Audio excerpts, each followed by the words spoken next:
दोस्तों 61 हिजरी 10 मुहर्रम यानी कि आज ही के दिन जब हजरत इमाम हुसैन रजी अल्लाह तआला अन्हो का सर मुबारक करबला के मैदान में जब सजदे की हालत में काटा गया तो अचानक से अंधेरा छा गया। पूरे करबला के मैदान में एक सन्नाटा सा छा गया। सूरज को ग्रहण लग गया, आसमान सुर्ख हो गया, बैतुल मुकद्दस की जमीन से खून उबरने लगा, खाना काबा हिलने लगा था। रसूलुल्लाह सल्लल्लाहु अलैहि वसल्लम की कब्र मुबारक सुर्ख हो गई थी। यह देखकर यजीद की फौज भी कांपने लगी थी। आज के इस वीडियो में हम आपको हजरत इमाम हुसैन की एक ऐसी जिंदा करामात के बारे में बताने वाले हैं। आपको एक ऐसे मुबारक पत्थर के बारे में बताने वाले हैं जिसके ऊपर हजरत इमाम हुसैन का कटा हुआ सर मुबारक रखा गया था और उस पत्थर से हर साल 10 मुहर्रम के दिन यानी कि आज ही के दिन खून बहने लगता है और यह पत्थर 10 मुहर्रम के दिन पूरा खून से सुर्ख हो जाता है। हजरत इमाम हुसैन की यह एक ऐसी जिंदा करामात है जिसको देखकर आज भी लोग हैरान और परेशान हो रहे हैं। इस वीडियो में हम आपको इस पत्थर की पूरी जानकारी देने वाले हैं, इसलिए आप इसको आखिर तक जरूर देखें। और हजरत इमाम हुसैन से अगर आपको सच्ची मोहब्बत है तो कमेंट बॉक्स में या हुसैन लिखकर अपने दोस्तों में शेयर भी कर दें ताकि और भी लोगों के पास यह वीडियो पहुँच जाए। तो चलिए दोस्तों शुरू करते हैं। हजरत इमाम हुसैन की फजीलत और मर्तबे का अंदाजा हम क्या लगाएंगे जिनके बारे में खुद रसूल अकरम सल्लल्लाहु अलैहि वसल्लम ने फरमाया है कि हुसैन मुझसे है और मैं हुसैन से, जिसने हुसैन से मोहब्बत की उसने मुझसे मोहब्बत की। आप सल्लल्लाहु अलैहि वसल्लम ने इरशाद फरमाया कि हसन और हुसैन मेरी दुनिया के दो फूल हैं, मगर अफसोस आपके इसी फूल को यजीद ने 10 मुहर्रम के दिन करबला के मैदान में निहायती बेदर्दी और जुल्म सितम के साथ 3 दिनों तक भूखा प्यासा रखकर शहीद कर दिया। दोस्तों 685 का साल वही साल है जब 61 हिजरी को करबला का यह वाकया हुआ जिसमें हजरत इमाम हुसैन और आपके अजीजों की शहादत हुई। इस बात का जिक्र हदीसों में भी है कि आशुरा के दिन आसमान भी खूब रोया था और इस दिन आसमान से खून की बरसात हुई थी। तारीख ने लिखा कि इस दिन बैतुल मुकद्दस में जिस भी पत्थर को उल्टा जाता था तो उसके नीचे से ताजा खून निकलता था। तारीख हलब में जफर बिन सुलेमान लिखते हैं कि इस दिन खून की बरसात इस तरह से हुई थी कि उसका असर मुद्दतों तक फिर हमारे घरों की दीवारों और दरवाजों पर देखा गया था। हर चीज खून से सन गई थी। उस वक्त खून की बारिश बसरा, कूफा, सीरिया और खुरासान में भी पहुंची और हमको यकीन हो गया था कि अल्लाह का अजाब नाजिल हो चुका है। दोस्तों जब हजरत ज़ैनब को यजीद के महल में कैदी बनाकर ले जाया गया था तो वहाँ पर बीबी ज़ैनब ने एक खुतबा भी दिया था जिसके आखिर में हजरत ज़ैनब ने कहा था कि ये जालिमो ताजुब न करना, अगर हमारी इस मुसीबत पर आसमान से खून बरसे तो, अगर नदी नाले खून से भर जाएं तो तुम ताजुब न करना। जब हजरत इमाम हुसैन का सर मुबारक नेज़े पर आया तो आपका कटा हुआ सर भी अल्लाह की हम्दो सना करने लगा, कुरान पाक की तिलावत करने लगा। उसके बाद जालिमों ने आपके कटे हुए सर को नेज़े पर रखकर कूफा और शाम की तरफ ले गई क्योंकि यजीद का हुक्म था कि सर हुसैन को काटकर मेरे महल में लाया जाए। दोस्तों शाम के शहर हलब में एक जगह है जो मसहदे नुक्ता के नाम से मशहूर है। ये वही जगह है जिसमें एक राहिब की दरख्वास्त पर हजरत इमाम हुसैन रजी अल्लाह तआला अन्हो का कटा हुआ सर एक रात के लिए इसमें रखा गया था। उस खानगाह में ये वो जगह है जहाँ पर इमाम हुसैन का सर मुबारक रखा गया था। इसके पास में एक संगमरमर का पत्थर भी लगा हुआ है जिस पर अंग्रेजी में कुछ लिखा गया है जिसका तर्जुमा ये है कि जब यजीद की फौज शहीदों के सर नेज़े पर रखकर और इमाम हुसैन की बहन बेटियों को कैद करके कूफा से दमिश्क ले जा रही थी तो उसने हलब में कयाम किया था। यहाँ पर एक राहिब की दरख्वास्त पर इमाम हुसैन का कटा हुआ सर मुबारक इस खानगाह में एक रात के लिए रखा गया था।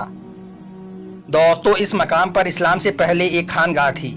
उस खानगाह के राहिब को जब ये मालूम हुआ कि यहाँ पर एक काफिला रुका हुआ है, उन्होंने अल्लाह के रसूल के खानदान के ज्यादातर मर्दों को शहीद कर दिया है और जो जिंदा बचे हैं उनको कैदी बना लिया है और उनको ये लोग यजीद के महल तक ले जा रहे हैं। तो यह सुनकर वो राहिब उस काफिले के पास पहुंचा और यजीदी फौज के कमांडर को कुछ पैसे और सोना देकर इमाम हुसैन का कटा हुआ मुबारक सर अपने साथ अपने खानगाह में ले आया और इमाम हुसैन के सर मुबारक को एक पत्थर पर रख दिया। उस वक्त वो पत्थर इमाम हुसैन के खून से सुर्ख हो गया था। उसके बाद जमाना यूं ही चलता रहा, एक के बाद एक राहिब आता रहा, मगर वो पत्थर जिस पर इमाम हुसैन की सुर्खी लगी थी वो वहाँ पर वैसे ही मौजूद रहा। उसके बाद वो मुबारक पत्थर 335 हिजरी तक उसी खानगाह में वैसे ही रखा रहा। फिर 335 में एक बादशाह था जिसका नाम हमदानी था। उसने हलब पर हमला कर दिया और उसको फतह कर लिया और इस शहर पर अपना कब्जा जमा लिया, यानी कि इस शहर पर अपनी हुकूमत कायम कर ली। मगर वो बादशाह भी बराबर इस मुबारक पत्थर की जियारत को जाता रहा और यही नहीं, उस बादशाह को इस मुबारक पत्थर से इतना लगाव हो गया था कि उसने यहाँ पर एक शानदार इमारत भी तामीर करवा दी। उसके बाद से यह जगह मसहदे नुक्ता के नाम से जाने लगी। उसके बाद सन 345 में एक और बादशाह था जिसका नाम उस्मानी था। उसने इस शहर पर हमला कर दिया और इस पर अपना कब्जा जमा लिया। मगर यह बादशाह इतना जालिम था कि इसने लोगों को इस मुबारक पत्थर की जियारत करने से रोक दिया और उस इमारत को जिसमें यह मुबारक पत्थर रखा हुआ था उसको इसने अपने हथियारों का एक गोदाम बना लिया। उसके बाद अल्लाह की शान देखें और हजरत इमाम हुसैन की करामात देखें कि कुछ दिनों के बाद में यानी कि 20 मुहर्रम 347 हिजरी को अचानक से इस इमारत में एक जोरदार धमाका हुआ और यह इमारत पूरी तरह से जलकर खाक हो गई। मगर यह तारीखी पत्थर बिल्कुल महफूज रहा, यानी कि इस मुबारक पत्थर को कुछ भी नहीं हुआ, यह वैसा का वैसा ही वापस मिल गया। उसके बाद लोग इस मुबारक पत्थर को उठाकर मस्जिद जकरिया में ले गई जो हलब में ही मौजूद है। मगर कुछ ही अरसे के बाद में इस पत्थर को वापस उसी इबादत गाह में पहुंचा दिया गया जहां पर यह पत्थर शुरू में रखा हुआ था। इस तरह से यह मुबारक पत्थर वापस अपनी जगह पर आ गया। उसके बाद 1380 में एक जाफरी इस्लामिक सोसाइटी ने इस इमारत को इसके पुराने अंदाज में फिर से तामीर करवा दिया जो आज तक कायम है और आज भी यह मुबारक पत्थर इसी इमारत में रखा गया है। दोस्तों, इस मुबारक पत्थर की खास बात यह है कि आज भी इस पत्थर से मुहर्रम की 1 से लेकर 10 तारीख तक यानी कि इन 10 दिनों तक खून रिसता रहता है, यानी कि खून निकलता रहता है और यह पत्थर खून से सुर्ख हो जाता है। इन दिनों में इस पत्थर को देखकर ऐसा लगता है जैसे कि इस पत्थर को कोई गहरा जख्म लगा हो। खून के कतरे इस पत्थर से निकलकर बहते रहते हैं। दोस्तों, यह हजरत इमाम हुसैन रज़ियल्लाहु ताला अन्हो की एक जिंदा करामाती है कि इतने सालों के बाद भी आज भी यह जब मुहर्रम का महीना आता है और जब मुहर्रम की 10 तारीख आती है तो इस पत्थर से खून निकलना शुरू हो जाता है और यह मुबारक पत्थर खून से सुर्ख हो जाता है। याद रखें, हजरत इमाम हुसैन रज़ियल्लाहु ताला अन्हो की कुर्बानियों की वजह से ही आज हमारा दीन इस्लाम आज तक कायम है। अगर हजरत इमाम हुसैन अपने नाना का दीन बचाने के लिए अपना सब कुछ कुर्बान ना करते तो इस दुनिया में आज इस्लाम का नाम लेने वाला कोई भी ना होता। यही वजह है कि हजरत इमाम हुसैन का मर्तबा बहुत बुलंद है।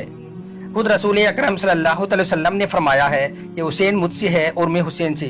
जिसने हुसैन से मोहब्बत की उसने मुझसे मोहब्बत की, जो हुसैन का नहीं वो हमारा नहीं। दोस्तों, अगर आपको भी हजरत इमाम हुसैन रज़ियल्लाहु ताला अन्हो से सच्ची मोहब्बत है तो आप इस वीडियो को दिल से एक लाइक करें और कमेंट बॉक्स में या हुसैन लिखकर अपने दोस्तों में शेयर भी कर दें ताकि और भी लोगों तक हजरत इमाम हुसैन की यह जिंदा करामात पहुंच सके। आपका वीडियो देखने के लिए बहुत बहुत शुक्रिया।